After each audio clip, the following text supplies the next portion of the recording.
Magandang araw pa rin sa inyong lahat. Ito pa rin ang FYI. Ito, June Bride Special natin. For your information, ako pa rin po si Danny Santenor Jr. Kasama pa rin natin si Ma Batimana ng Event Center Wedding. Okay. Ito, I have to ask this kasi mga email questions to eh. Okay. Pati ba pag-aayos ng birth certificate ay kayo pa rin ang gumagawa? Pag full planning yung kinuha nila na service namin, Kasama pati yung kasali birth yun. certificate? Yes. Talaga? Pwede namin silang i-assist with the birth certificate in the Sinomar. Saan? Sa NSO? Yes, NSO. So, pero, sa NSO, meron na rin kayong contact? Oo.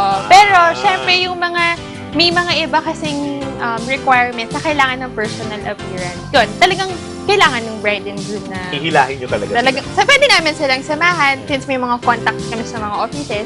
Pero kailangan personally yan doon talaga. So, kailangan, pagka nasa ganyang business, nasa ganyang field ka, yung contact mo talaga. Malawak ang contact. Okay. Malawak. So, pati pala yun. Isa pa na kailangan natin maitanong kay Maha, magkano ba ang budget ng ikakasal para makakuha ng wedding coordinator? Budget overall. Kalahating milyon.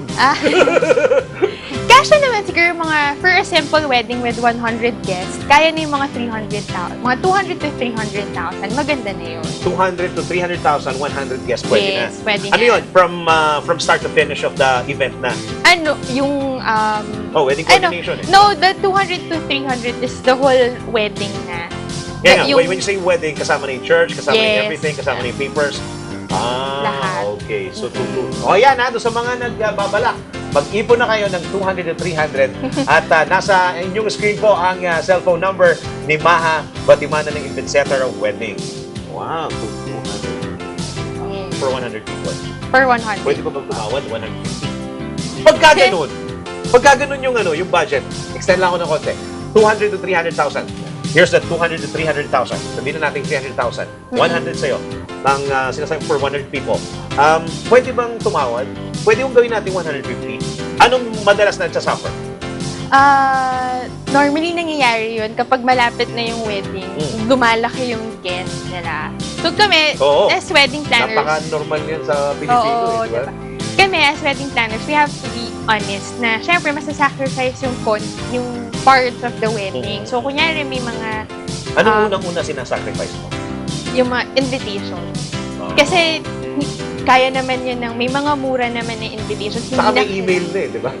May hindi naman kailangan ng sobrang magandang invitation. First is the invitation. Next is the souvenirs. Yung mga simple souvenirs na lang. Ngayon nauuso yung mga photo booth eh. No. Yun yung mga nauuso ngayon na souvenirs. Yun yung medyo mga parts of the wedding na medyo nasa-sacrifice ng konti. So package mo na 200 to 300, kasama na yung photo booth. Yes, lahat na. Actually, the lowest, my lowest rate na all-in is mga 200 to 500. I have all-in packages. Nakasama na lahat. From 200 to 500. Depende na lang yun sa quality ng service na ibibigay ng supplier. Okay. 200 to 300 ha. Kung baka maraming tatawag sa'yo. Okay. Yung mga kailangan yung bagay na kailangan yung malaman sa FYI for your information. Ako pa rin po si Danny Santenor Jr.